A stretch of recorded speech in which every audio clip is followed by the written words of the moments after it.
तो प्रिय मित्रों, मॉडल प्रश्न पत्र नंबर 3 इसका मैंने खंड अ जो है ये मैं आपको पहले करा चुका हूँ। खंड ए के ये सारे क्वेश्चन मैं आपको करा चुका हूँ पहले। आज मैं स्टार्ट कर रहा हूँ खंड ब, ठीक है।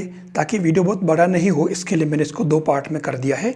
तो खंड ब के अंदर मैं आज स्टार्ट कर रहा हूँ। ये 10वीं क्लास के सभी स्टूडेंट्स के लिए, जो भी आरबीएससी और सीबीएसई दोनों ही तरह के स्टूडेंट्स के लिए हैं और बहुत ही इंपॉर्टेंट क्वेश्चन है। और ये सारे क्वेश्चन ये जो एक्सीलेंट की जो है अपने टेस्ट सीरीज आपके प्रश्न पत्र जो डेस्क वर्क है उसका है।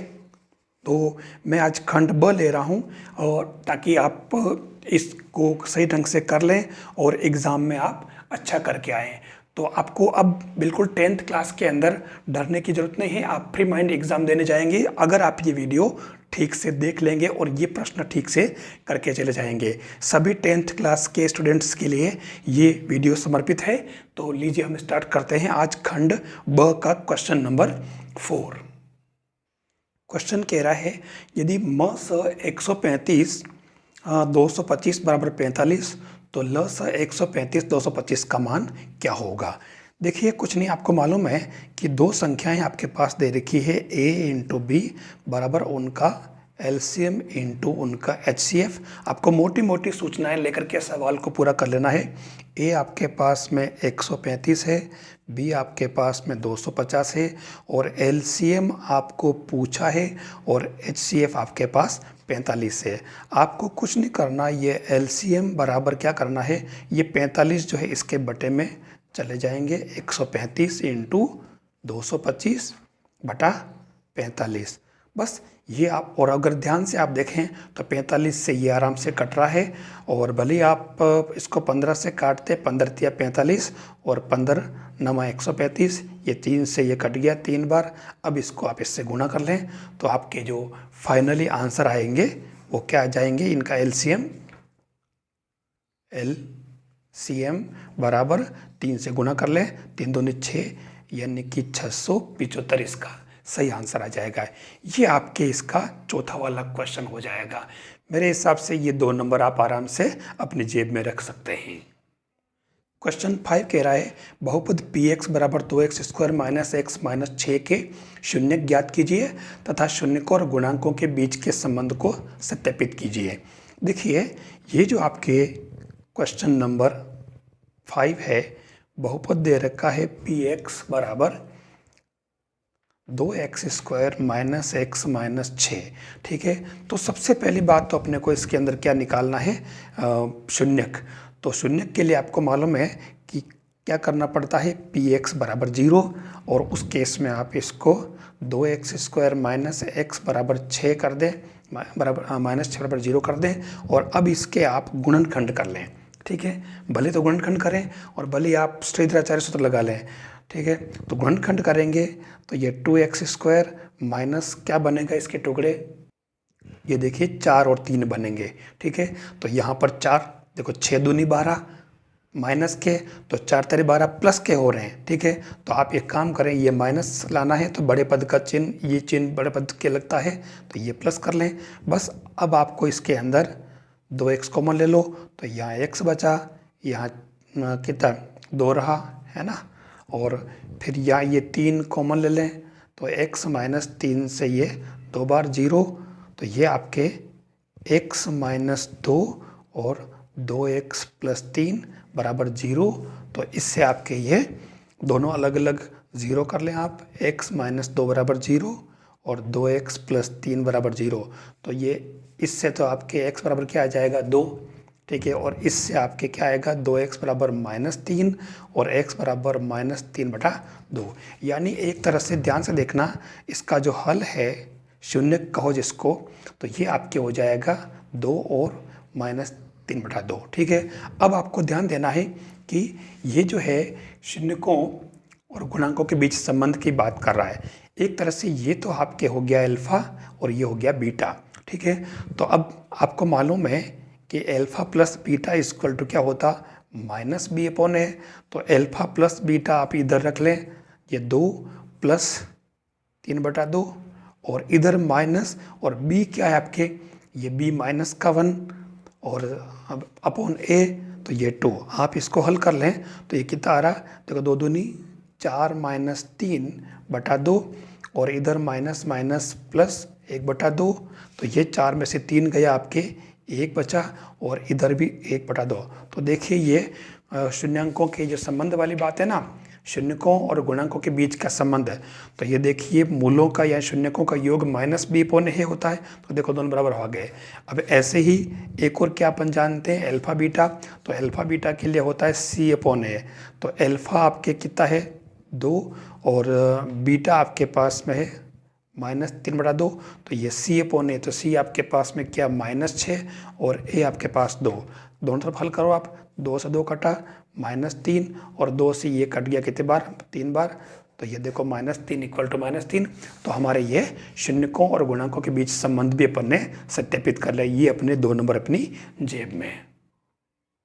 अगला क्वेश्चन कह रहा है 2 क्रमागत धनात्मक पूर्णांक ज्ञात कीजिए जिनके वर्गों का योग 365 हो। ठीक है, तो अपन पहला देखिए x और x प्लस 1, ये हमारे 2 क्रमागत धनात्मक पूर्णांक हो गए, और ये कह रहा है कि इनके वर्गों का योग यानी कि एक्स स्क्वायर और x प्लस 1 होल स्क्वायर, ये कितना होगा 365। अब इसको अपन हल कर लेते हैं। तो देखिए एक्स स्क्वायर और x प्लस 1 का होल स्क्वायर क्या लिखा, x square plus 2x plus 1 बराबर 365। फिर ये एक्स स्क्वायर और एक्स स्क्वायर 2x स्क्वायर हो गए, ये 2x माइनस 364 कैसे हुए, ये इधर पक्षांतर किया तो एक में से इसको घटाएंगे तो माइनस का 364 आएगा। अब आप देखो सब में से 2 कॉमन आ रहे हैं, तो ये एक्स स्क्वायर ये x, और इसमें से 2 कॉमन लेते इसमें 2 भाग में चला जाएगा। तो ये फाइनली क्या बना, x square plus x minus 182 बराबर 0। इस 2 को अपन क्या लिखेंगे, नॉट इक्वल टू 0। अब इसके गुणनखंड करें तो ये गुणनखंड वाला थोड़ा मामला आपको आना चाहिए। देखिए ये संख्या आपको अगर पता हो तो 13 × 14 करने से आपके 182 आ जाएगा। आप सीधराचार्य से भी इसको कर सकते हैं। तो ये आपके 14x 13x और माइनस 182 बराबर 0। अभी यहाँ प्लस का 1 लाना है, तो मैं इसको प्लस कर लेता हूँ ताकि 14 में से 13 गए तो 1 रह जाएगा, और दोनों का गुणा करें तो वापस अपने 182 आ जाएंगे माइनस में। तो ये ऐसा जब आए, जब यह गुणक 1 हो तो आपको डायरेक्ट ही इसको कैसे करना, ये प्लस के 14 है तो गुणनखंड हो जाएंगे x प्लस 14, ये माइनस के 13 है तो x माइनस 13 बराबर 0। आप डायरेक्ट लिख सकते हैं, ध्यान रखना। जब कब, जब यहाँ एक्स स्क्वायर का गुणांक 1 हो तब खाली इन पदों को लेकर के और सीधा सीधा आप x बराबर तो माइनस का 14 और दूसरा हो जाएगा आपके प्लस का 13। ये आपके अल्फा और ये बीटा। अब आपके पूर्णांक जो कह रहा है, इसने क्या कहा था सबसे पहले कि धनात्मक पूर्णांक, तो आप इसको तो आप क्रॉस कर दें, केवल ये रहेगा आपके, तो x बराबर 13।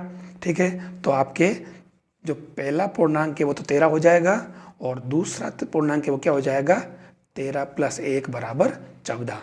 इन दोनों का वर्गों का योग जो है आपके वो कितना आएगा 365। ये इसका आंसर है। फिर आप अगला क्वेश्चन देखें, कह रहा है बिंदु 7वां क्वेश्चन, ए के निर्देशांक ज्ञात कीजिए जहां ए बी एक वृत्त का व्यास है। ठीक है, और केंद्र जिसका 2 - 3 है, और बी के निर्देशांक आपके 1 4 दे रखे हैं। अब देखिए क्वेश्चन नंबर 7। सबसे पहले तो आप इसका फटाक से वृत्त बना लें। ये वृत्त बनाया, ये इसका केंद्र, और ये इसने कहा कि ए बी वृत्त का व्यास है।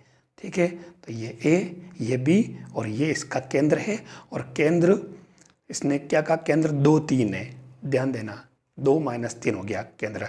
और इसने कहा कि ए के निर्देशांक आपको ज्ञात करने, एक्स वाई लिख देते हैं, और बी के दे रखे हैं 1 4। अब अगर ध्यान से देखो कितना टेक्निकल क्वेश्चन है, ये मध्य बिंदु है इस ए बी का, तो सीधा सीधा मध्य बिंदु आपको पता है, मध्य बिंदु होता है x1 + x2/2 y1 + y2/2। तो इसने क्या किया, x1 + x2, यानी कि देखो ये x1 ये x2, तो ये x + 1/2 y + y1 आपके y हो गया, और y2 क्या आपके 4/2, और ये मध्य बिंदु आपके किसके 2 - 3 के बराबर है। बस आप इसको इसके बराबर कर दें, इसको इसके बराबर कर दें, तो ये x + 1/2 = 2 और y + 4/2 = -3। बस इसको हल कर लें आप। कुछ नहीं करना ये इसके अंदर। तो ये क्या हो जाएगा, 2 इधर वज्र गुणे में भेज दो, x+1 ये क्रॉस मल्टीप्लिकेशन 4, तो आपके x = 4 - 1 यानी कि ये 3, और इधर y+4 2 का इधर गुणा करो तो -6, y = 4 उधर भेज दो, -4 - 6 तो ये y = -10। तो अब आपके ये इसने जो पूछा था b के निर्देशांक, तो b के क्या आ गए 3 और -10। बी के नहीं ए के ज्ञात करना है ना, बी तो देर क्या था, ये ए के आ गए, ए के पूछा ना इसने ये, इसलिए। अगला क्वेश्चन कह रहा है, देखो उन्नयन अवनमन वाला सरल प्रश्न है बिल्कुल।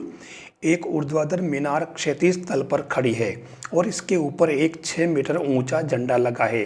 तल के किसी बिंदु के से झंडे के पाद और शिखर के उन्नयन कोण क्रमशः 30 डिग्री और 45 डिग्री है। तो मीनार की ऊंचाई ज्ञात कीजिए।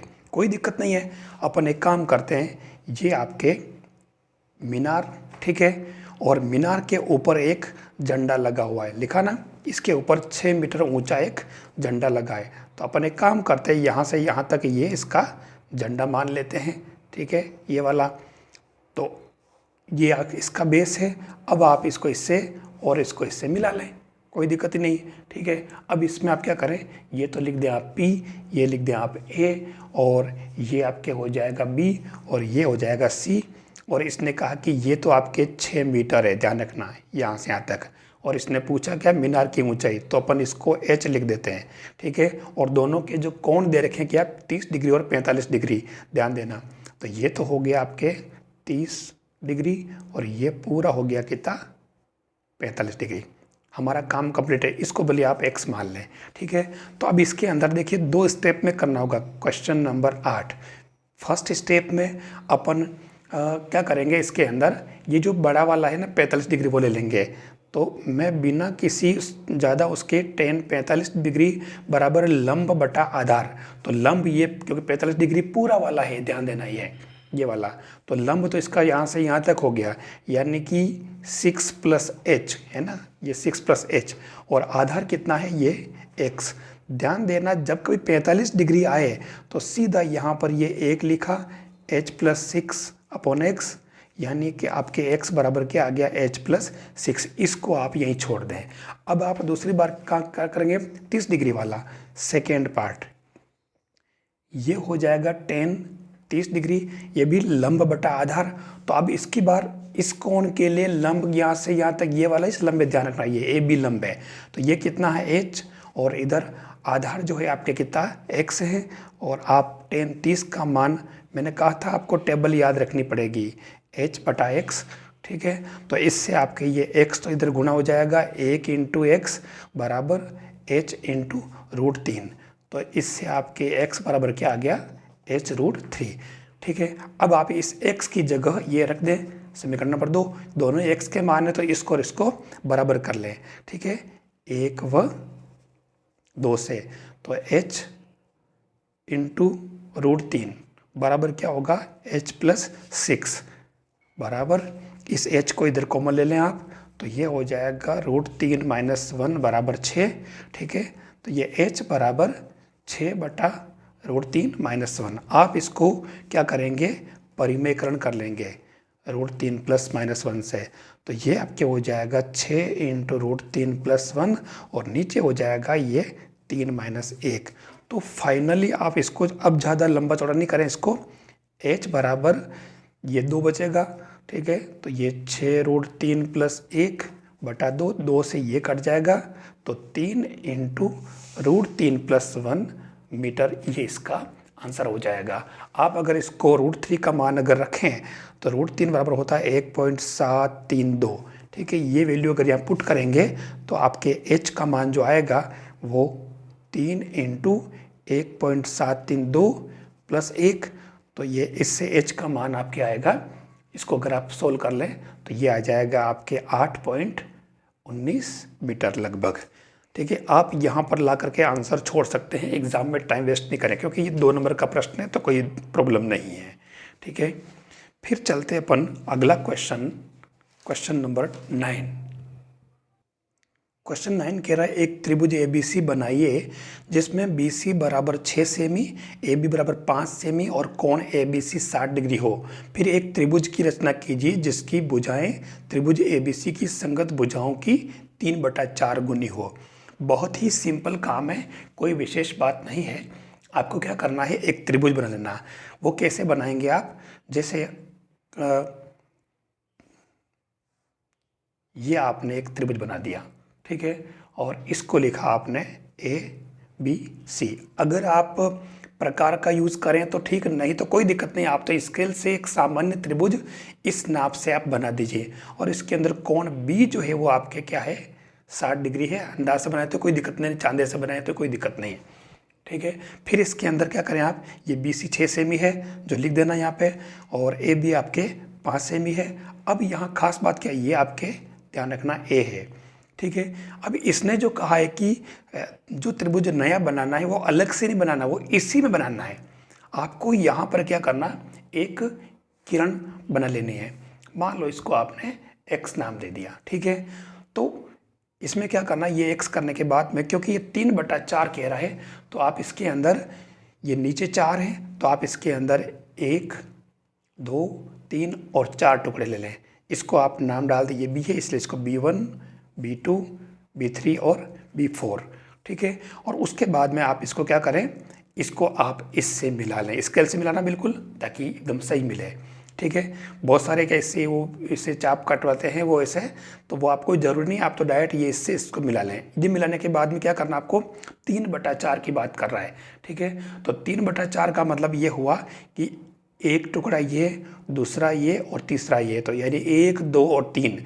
आप यहाँ से इसके समांतर एक रेखाखंड यहाँ खींच लेना, ठीक है। बिल्कुल ये टेढ़ा मेढ़ा नहीं होना चाहिए। और फिर जो कोण आपके ये बना हुआ है, ठीक है ना, वही कोण आप यह बना करके इसके समांतर आप ये बना लेना। तो ये आपके A' और C', ये आपके एक नया त्रिभुज आ गया। तो आपका पुराना वाला फर्स्ट जो त्रिभुज है वो तो आपके है त्रिभुज ABC, और दूसरा त्रिभुज जो है वो सेकंड वाला वो आपके त्रिभुज A'BC' हो जाएगा। और ख़ास बात क्या है कि त्रिभुज ABC समरूप है त्रिभुज A'BC'। ये आपको इसके अंदर काम करना है, 2 नंबर में आपको इसमें ज़्यादा कुछ भी नहीं करना है, ठीक है। ये आपके इजी काम है। और आप थोड़ी सी खास इसके रचना के पद भी लिख लें कि पहले ये बनाया, फिर ये खींचा, फिर ये किया, फिर ये किया, जो किया है 3-4 बिंदु आप रचना के पद लिख लें, ताकि ये क्वेश्चन आपके एकदम पूरा लगे है, इसमें पूर्णता दिखे। ये आपके 9वां क्वेश्चन है, ज़्यादा इसमें कुछ भी नहीं करना, बहुत ही ईजी काम है। अगला क्वेश्चन 10वां कह रहा है 8 सेमी लंबा एक रेखाखंड AB खींचिए। तो खींच देते हैं, कोई दिक्कत नहीं है। आप देखें क्वेश्चन नंबर 10, और 8 सेमी लंबा रेखाखंड खींचने के लिए कह रहा है, तो ये अपन ने खींच लिया। 8 सेमी लंबा, थोड़ा और लंबा कर दो इसको, 8 हो जाए पूरा, ठीक है। अब आपको क्या करना है, चलो इसको नाम दे दो AB, और ये 8 सेमी हो गया। A को केंद्र मानकर 4 सेमी त्रिज्या का एक वृत्त, B को केंद्र मानकर 3 सेमी त्रिज्या का एक अन्य वृत्त बनाइए। यानी इसको आपको केंद्र मान करके एक 4 सेमी त्रिज्या का एक वृत्त बनाना है। मतलब ये पूरा 8 है तो ये सेंटर में हो जाएगा 4, यानी ये यहाँ से एक वृत्त बन जाएगा आपके, ठीक है। थोड़ा टेढ़ा बन गया, आपको उससे बनाना है, कोई विशेष बात नहीं है। और इधर ये कह रहा है कि 3 सेमी त्रिज्या का एक अन्य वृत्त बनाइए। तो 3 सेमी, ये 4 तक है तो इधर पूरा 4 बन रहा है, तो आपको यहाँ 3 सेमी यानी कि एक छूट जाएगा। तो आपकी बार जो अगला वृत्त बनेगा वो आपके ये इस तरीके से बन जाएगा। 2 वृत्त बन गए, ये तो आपके 3 सेमी और ये आपके 4 सेमी, ठीक है। मैंने हाथ से बनाया, राइट, थोड़ा टेढ़ा बन गया है, लेकिन आप उससे प्रकार से बनाएंगे, पेंसिल प्रकार स्केल सब यूज़ करेंगे, ठीक है ना। टाइम वेस्ट, मैं आपको बता रहा हूँ कि टाइम वेस्ट नहीं करना है, आपको काम क्या करना है बता रहा हूँ खाली, ठीक है। ये बना दिया। प्रत्येक वृत्त पर दूसरे वृत्त के केंद्र से स्पर्श रेखाओं की रचना कीजिए। क्या बात है, बहुत ही प्यारा क्वेश्चन है। तो इस वृत्त पर इसके केंद्र से आपको स्पर्श रेखा खींचनी है। अब इसके लिए क्या करोगे आपको इसका समद्विभाजन करना पड़ेगा, ठीक है। तो समद्विभाजन क्या करोगे, प्रकार को आधे से अधिक खोला, ये चाप काटा, इधर से आधे सीधे खोला, ये चाप काटा, तो ये आपके कहाँ मिलेगा, ये यहाँ मिलेगा, ध्यान देना। और वैसे भी ये 4 है, 4 तो सेंटर हो गया, 4 4। यहाँ से आपको एक वृत्त बनाना है, कुछ भी नहीं करना है। ये एक वृत्त बन गया, बिल्कुल इससे बनेगा पूरा, ये व्यास बन जाएगा, इसका ध्यान रखना। बस अब आपको इस बिंदु से इस पर खींचनी है, तो ये वृत्त कहाँ, यहाँ काट रहा है, तो ये आप इसको इससे मिला दें, और इधर इस वृत्त की स्पर्शरेखा ये यहाँ से यहाँ मिला दें, तो ये जहाँ काट रहा था ये इससे मिला दिया, ठीक है। अब आपको इधर वापस कहाँ काट रहा है, ये यहाँ काट रहा है, तो आपको इससे भी मिला देना है। मैं पेन चेंज कर लेता हूँ ताकि आपको पता चल जाएगा। ये यहाँ से आप देखिए, ये वाला ये केंद्र है, तो ये आपके यहाँ से ये स्पर्श रेखा, और इधर से भी आपके ये स्पर्श रेखा हो जाएगी, ये वाली इन बिंदुओं से, ठीक है। तो इसने ओरिजिनली पूछा क्या है, इसने ये स्पर्श रेखाएं पूछी है, ये वाली ए से भी स्पर्श रेखा खींचनी है इस वृत्त पर, न बी से खींचनी है इस वृत्त पर, ठीक है। तो बी से जो स्पर्श रेखा हुई वो आपके कौन सी हो गई, ये वाली, ये और ये मिलाए आपने, तो ये आपके स्पर्श रेखा, इधर आपकी ये स्पर्श रेखा।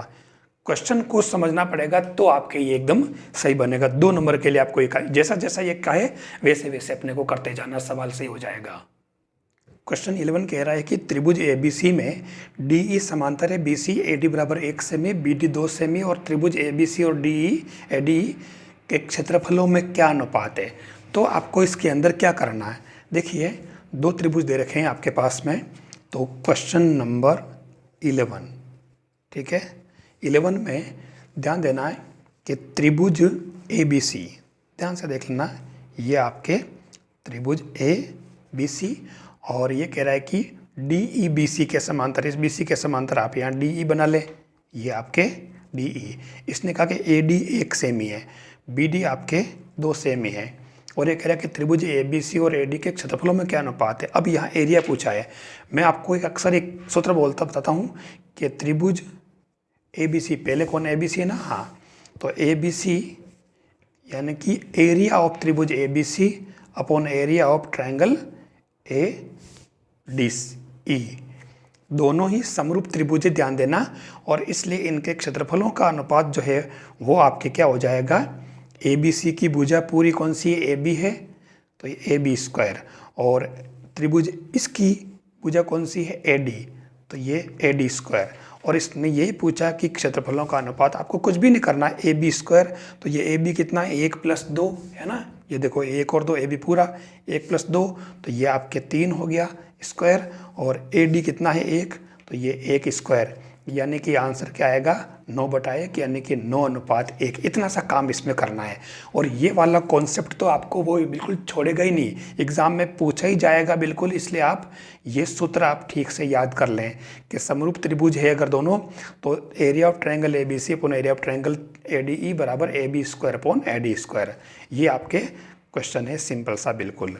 फिर आप देखें अगला क्वेश्चन नंबर ये कह रहा है कि एक वृत्त के त्रिज्य खंड का परिमाप 31 सेमी है। यदि वृत्त की त्रिज्या 6.5 सेमी है तो त्रिज्य खंड का क्षेत्रफल ज्ञात कीजिए। सिंपल सा सवाल पूछा बिल्कुल।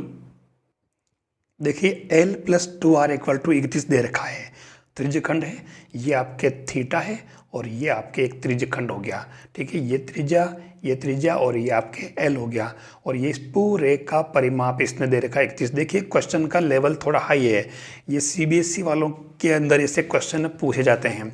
इसमें जैसे ये वाला क्वेश्चन था डायग्राम वाला, तो ये भी ऐसे CBSE के अंदर ही पूछे जाते हैं, तो आपको थोड़ा ध्यान रखना होगा। इसने कहा कि वृत्त की त्रिज्या कितनी, 6.5 सेमी है, तो आप इसके अंदर 6.5 सेमी लिख लें, 2 × 6.5 बराबर 31, तो L + 6.5 और 6.5 कितने, 12 × 1 13 बराबर 31, तो ये L बराबर हो जाएगा 31 - 13, तो आपके L कितना आ गया, 11 में से 3 गए, तो आपके कितने बचे, ये 11 में से 3 गए तो कितने, 4 है ना, 8 है ना, 8 और ये 1, तो L आपके कितना आ गया, चाप की लंबाई 18। बस अब तो आपको कुछ काम ही नहीं है, आपको मालूम होगा चाप की जो लंबाई क्या होती है, L बराबर πr θ/360, तो पाई का मान 22/7, आर का मान आपके कितना दे रखा है ना 6.5, और थीटा आपके इसके अंदर कितना है दे नहीं रखा, ज्ञात करना पड़ेगा, एल दे रखा, कोई दिक्कत ही नहीं है। तो 6.5 इंटू थीटा 360 बराबर एल का मान कितना 18, ठीक है। तो ये आपके क्या हो जाएगा 22 इंटू 6.5 इंटू थीटा बराबर 18 इंटू 360, तो ये थीटा बराबर क्या हो जाएगा 18 इंटू 360 बटा 22 इंटू 6.5। इससे आपके थीटा का मान जो भी आएगा आप रहने देना।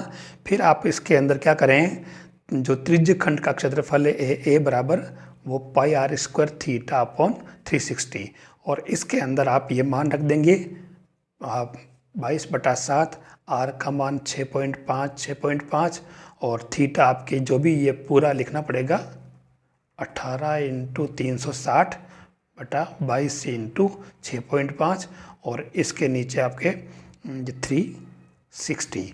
ध्यान रखना, देखो ये इससे कैंसिल हो जाएगा आपके, है ना। देखिए यहाँ ये गलती कर दी, यहाँ पर 180 होता है, ठीक है ना, गड़बड़ हो गया यहाँ पे, मेरे को लगा क्या बात हो गई। तो ये आपके 180 है, ठीक है। तो ये 180 से इससे 2 बार कट जाएगा, 6.5 से ये कटा, 22 से 22 कटा, ठीक है। अब आपकी ये जो संख्या बच रही है, कितनी बच रही है 6.5 18/2, ठीक। इसको गुणा करोगे तो आपके जो भी है आंसर आ जाएंगे। लेकिन आपको बताऊं मैं कि ये मैंने जानबूझ करके आपको इतना लंबा किया है, ठीक है। आपको ये सब करना ही नहीं है, ये सब सही है, आंसर सही है, ध्यान देना, ये इसके अंदर ये पूरा सही आंसर है, ध्यान देना ये, ठीक है। लेकिन मैं इसको मना कर रहा हूँ कि ये नहीं करना आपको। क्यों नहीं करना? क्योंकि हमारे पास में एल और आर आ चुका है, और इसने क्या पूछा था त्रिज्य खंड का क्षेत्रफल। तो सीधा सीधा त्रिज्य खंड का क्षेत्रफल का जो सूत्र होता है मैं आपको बता दूं, मैं अलग पेन यूज़ कर लूं। देखिए ए बराबर होता है 1/2 इंटू एल इंटू आर, 1/2, और एल का मान आपके कितना है 18, और त्रिज्या कितनी 6.5। तो 2 से इसको काटा कितनी बार 9 बार, 9 का इससे गुणा कर लो, बस ये आपके आंसर है। कितना आएगा 9×54, लगभग ये 58.6 सेमी स्क्वायर आंसर आएगा, ठीक है। ये भी सही था, लेकिन आपको इसके अंदर नहीं पढ़ना, आपको ये सूत्र याद रखना है त्रिज्य खंड का क्षेत्रफल ए बराबर 1/2 इंटू एल आर। एल क्या चाप की लंबाई, आर्क लेंथ, और ये रेडियस है, ध्यान देना। अगला क्वेश्चन है 13वां, 2 घनों जिनमें से प्रत्येक का आयतन 27 सेमी क्यूब है, तो संलग्न फलकों को मिलाकर एक ठोस बनाया जाता है, प्राप्त घनाभ का पृष्ठीय क्षेत्रफल क्या होगा। देखिए 2 घन जो है इसके अंदर इसने पहले दे दिया कि प्रत्येक का आयतन 27 सेमी है, यानी आपके आयतन बराबर 27 सेमी क्यूब, और आयतन होता है भुजा क्यूब बराबर 27। तो ये एल बराबर क्या हो जाएगा आपके 3 सेमी, यानी ये आपके एल हो गई।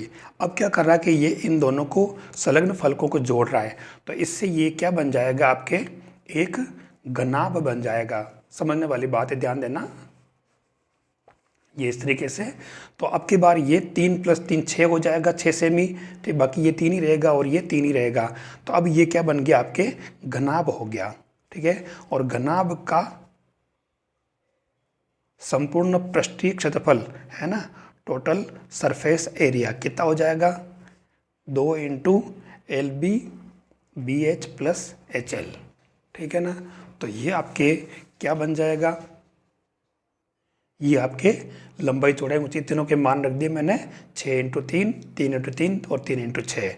तो कुछ नहीं, ये 2 6 × 18 9 और ये 18, बस इसको आप हल कर लें, ये आपके 135 सेमी स्क्वायर आ जाएगा इसका आंसर। बिल्कुल सिंपल सवाल है। अगला क्वेश्चन 14 कह रहा है कि 2.5 सेमी त्रिज्या का एक गोला पानी से आंशिक भरे एक बेलनाकार बर्तन में डाला जाता है। बर्तन के आधार की त्रिज्या 5 सेमी है। यदि गोला पूर्णतः पानी में डूबा हो तो पानी का स्तर कितना ऊपर उठेगा। देखिए ऐसे क्वेश्चन में सबसे पहले ध्यान रखो, एक तो गोला, दूसरा बेलन है, ठीक है। तो ये आपके 14 क्वेश्चन, तो आपके इसके अंदर क्या होगा, गोले का आयतन बराबर क्या हो जाएगा बेलन का आयतन।